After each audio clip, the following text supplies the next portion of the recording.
This is Think Smart with TMFG, the weekly podcast of what's newsworthy and relevant to everyday Canadians. I'm your host, Senior Financial Advisor Mike Connon of CI Assante Wealth Management. Welcome to Think Smart with TMFG. I'm Mike Connon. This is Carlo Cansino, Senior Financial Advisor with CI Assante Wealth Management.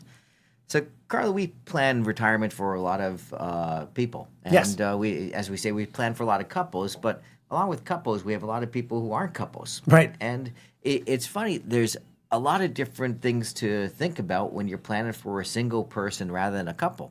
And you have to make sure you're looking at both these. So let's talk about that a bit. Yeah, for sure. I mean, if you just thought about it, a couple is two, a single is one. So you think it's pretty simple. You get double the income, should be double half the income. The expenses for a single, but it's not necessarily that being the case. Yeah, it's there's a lot of other factors to think about. You know, couples have support systems. Yep. Right. Exactly. And when you're single, you're on your own. So sometimes you have to make sure. I find the best people in a single situation need a close group of friends. That's basically because you need someone who's going to take an equivalent responsibility to your spouse if something were to happen. And exactly. That's a pretty good friend, you know? Yeah. Actually, anecdotally, I just had a conversation with a client. He is retired and living on his own, divorced a number of years ago. And he said he got incredibly sick over the holidays. Yeah. And there was nobody to help support him from a healthcare standpoint. He was on his own. It had nothing to do with the finances, but he had to be the one that was looking after himself, getting the Advil, getting all of the medication to look after himself. So those are the things as a single person in retirement that you may not be thinking about. So let's talk about stats. Sure. You were looking up some stats. What are the stats on that Canada has come up with? Yeah, so in Canada, according to Stats Canada, this is 2023 data. The median after-tax income for a Canadian couple was approximately $80,000. And when we look at the other side of the coin for seniors living alone or retirees living alone, it was the median after-tax income was $36,000. So I guess it's somewhere around half. It's a little bit less than that, but somewhere around half. Yeah. But I guess the problem is the expenses for those people. They don't really. Canada doesn't keep a track on the expenses for those people, right? Exactly. It's easy to say they have half the amount, but again. There's not many houses for half the price, right? Yeah, no, exactly. And that's what we typically find is you'd think, with a couple, you're going to have a set of expenses, but it doesn't necessarily transpire into half when you're living as a single person. Well, I guess we would go the income side of things. Sure. From an income, number one, Yep. A couple is going to have more income. Yes. It's pretty easy for a couple to have double the income because let's even start with simple things like OAS. Yes. Right. So whether if you're single or you're a couple is automatically, if they've been in Canada for their 40 years or whatever's required for that, they're going to automatically have twice the amount of OAS coming in. Yeah, definitely. And if we just think about if both individuals were working and were fortunate enough to have some sort of employee-sponsored pension, now there's double the pension income that you could have coming in. That's fantastic. That makes a big difference. Yeah, absolutely. I guess a huge difference, too, is this is something that happened. I can't remember when it got put in, but when I started my career, there was no such thing as income split in between seniors. Right. It's just like when you're working. The wife would have her income and the husband would have their income, and you couldn't move them between tax returns. And what did it create? A very much an inequality in taxes. Right. The ability to split income has been a tremendous savings for retirees. Number one, the tax savings was structurally very significant, and beyond that, OAS clawbacks almost disappeared. Yes. Like before that, we'd have half our clients were in OAS clawbacks because if you go back into let's say we go 20 years ago, you take your average couple that was retired in their 60s, in their mid 60s or 70s, they worked in the 1970s. Okay. And during that period of time, it was more of a male-dominated profession where people were working where they get the pensions. So it was one spouse would have this large pension and be taxed to death and basically lose all their OAS and all that, and the other spouse would have very little income, but their whole income that they got was taxed in this very high tax bracket because of the higher income earning spouse. Yeah, and that's the way it works in Canada with the tax regime. The more income you earn, your marginal tax rate goes up. So, I mean, if we thought about just a simple a simple example. If you've got $100,000 of household income earned in one spouse's registered account, now, because of being able to split income, you split that 50-50 at $100,000, the marginal tax bracket's 31.5%. But when you get that income under $50,000 per individual, it drops to 19. Yeah, under 20%. Yeah. That's a big difference. Yeah. And that's why we see when we see senior couples, sometimes we're very surprised at how low tax they pay on their income. Yeah. You have $100,000 come in, you think they're going to be a lot of tax. No, because they get the basic personal exemption.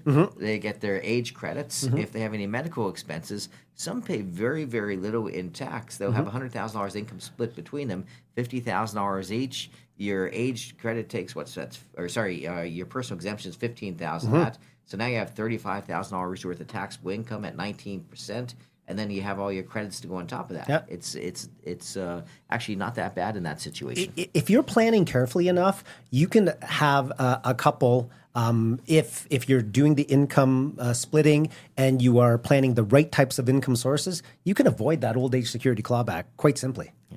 Yeah. Let's flip over to the expense side of things. Yeah, sure. Yeah, exactly. So expenses.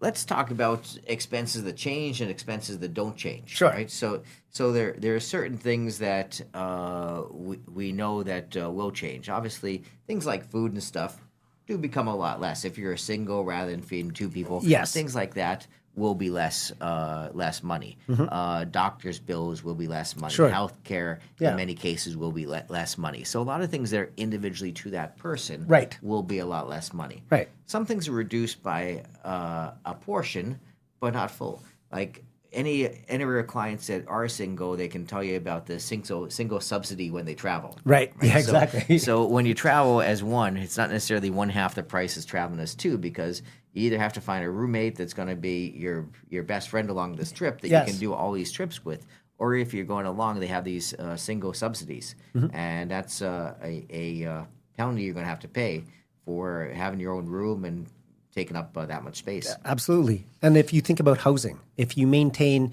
the same size of house as a couple could have, I mean, because you're one individual living in the house doesn't necessarily mean you be using half of the amount of heat, using half the amount of water. The property taxes wouldn't necessarily be cut in half because there's one individual living in that area. If you were to downsize to a smaller place, again, it doesn't necessarily work that way with the property tax and the size of the house. Yeah, ideally, it doesn't really, one person, two people require the same size house. I know families require more. Sure. But when you go between one and two, there's not much of a difference, right? Yeah. Well, I mean, according to Money Sense magazine, an individual can plan for about 70% of a couple's annual expenses. And that makes a lot of sense. It makes sense. A lot of times when you see survivor benefits on, let's say, pension plans, most of them are around 60%. Right. You know, like if you look at 60 to 66% in that range, teachers' pension plans, HOOP, all these, generally that's what we see come up. Some of the worst ones around 50%. Most of the better pension plans are pushing between 60 and 70%. Right. And those numbers aren't taken out of the air. That's from the reality of what it is. Yeah. But again, one thing that people don't realize, and for the people in the situation where they're married for a long period of time and then their spouse passes away or they go through a divorce or anything like that, the tax that we talked about on the income splitting makes a big difference. Right. Because they see a significant difference in income. Sometimes one spouse will pass away, but after tax, they'll literally see less than half the income they had before. No, that's exactly right. And it's a tough thing to take because, I mean, they'll get, let's say, a 50 to 60% survivor benefit, but now it's all in one tax return. So now their tax rate has gone up tremendously high. Also, with the CPP has a survivor benefit, but it maxes out. If two people have maximum CPP, there's no survivor benefit. Exactly. You're losing the one individual's max. You lose the full one. You can't go above the maximum CPP. So if you both have full CPPs, there's really not much of a survivor benefit. Yeah. There is no survivor benefit for old age security. Exactly. It just disappears. So again, when we see that, it's a big change in incomes. So knowing this, talking about the loss of income and not necessarily a complete division in two of expenses, what kind of things, maybe trade-offs that singles should consider that couples don't have to avoid? I mean, number one is they need to have safeties. Yep. Right. So they need a plan. Number one, as we talked about just earlier, let's talk about estate planning. Okay. Right. Estate planning. They need to have a very solid power of attorney that's able to act for them. That's hopefully a little bit younger than them. Yep. Right. Yep. In wills and things like that, they need executors that are going to take care of things. If they don't have kids, and that's part of that, they need to think about what they're going to do. There's charitable. There's these charitable funds which you can do donations to figure out how that's going to work, to figure out how your estate is going to follow through how you want. So these are things that you need to take into consideration, because if there's not two people or not a full family to support this, you have to make sure all these arrangements are made by yourself. Yeah, no, you mentioned it early as well, as leaning on other relationships, other siblings, or having that network of friends to be able to support you. You mentioned earlier that single subsidy. I mean, having a travel companion to help reduce the costs going forward. Obviously, you give up some of the privacy that you would have in a single room, but being able to share that cost is something you'll have to deal with if you want to reduce that cost. The other thing is portfolio-wise and what you can do. You know, we have some dream situations where you have two people with pension plans. Yep. Things are pretty safe and easy when you Sure. have that. Yep. And we even have some situations that actually work very well where one person has a pension plan and the other person is doing their own savings and RSPs. Yes. But they have a backup plan. Yeah. Right? Yep. There's always two sources of income coming in. When you get into the situation when you're on your own, there's really no backup plan. So if you're not fortunate and you don't have a pension plan and you're, let's say, creating your own pension through your savings, you may have to be a bit more cautious, right? Yep. Because there's no second source of income. There's no bailout in here. It's just you and your portfolio. So you may want to take a little bit more. Well, it's tough. You want to take a conservative look for protecting yourself, but again, you have to make sure you're protected for inflation. So as we encourage our clients, don't get too conservative, because if you do, the inflation monster is going to eat away your retirement spending. Yeah, no, that's a great point to make. If you're one of the unfortunate ones that don't have that defined benefit plan and you are relying on a single source of retirement income and it's market related, you don't have a backup of another income source, and you have to be very careful with the amount that you're withdrawing from a portfolio if the market, or when the market does eventually turn. Other things too is when you get into different types of assets and how what's involved to manage them. Again, portfolio assets are pretty easy. Real estate's a great investment. I've always liked seeing people with real estate investments and doing that. But again, when you're single, if all of a sudden your ability to take care of these real estate assets slips away, there's not a second backup. Right. So if all of a sudden you have a place and you have to shovel snow or do fixing up or whatever you do on that, and there's two of you that share those responsibilities, if you're a single person and something goes wrong, you have a problem in there. So you gotta make sure most of the things you're running are, reasonably simple to run. Yeah, exactly. And there are services that could help in that sort of scenario, but that comes at a cost. So now that's another expense that you'll have to incur as that single individual. I guess the next thing to go into is when people finally decide to go to long-term care. Yeah. That becomes a big deal too, because you don't have anyone standing up for you at this time. You usually have spouses. There's two spouses looking after each other. People who go into this in a single situation, someone has to go and arrange this for you. Yeah, and we find that singles typically go into a more long-term care facility or retirement facility earlier, because in a scenario where there is a couple, even if one's health is deteriorated and one's has not, they can remain in that house and defer going into a facility. Well, that brings us to the end of another episode of Think Smart with TMFG. Thank you very much and have a great day. Thank you for listening to the Think Smart podcast. I'm Mike Connon with the McClelland Financial Group of CI Assante Wealth Management. Don't forget to subscribe to Podbean, Apple Podcasts, Spotify, or YouTube, and leave us a review. For more insights and resources, visit tmfg.ca or follow the link in the episode description.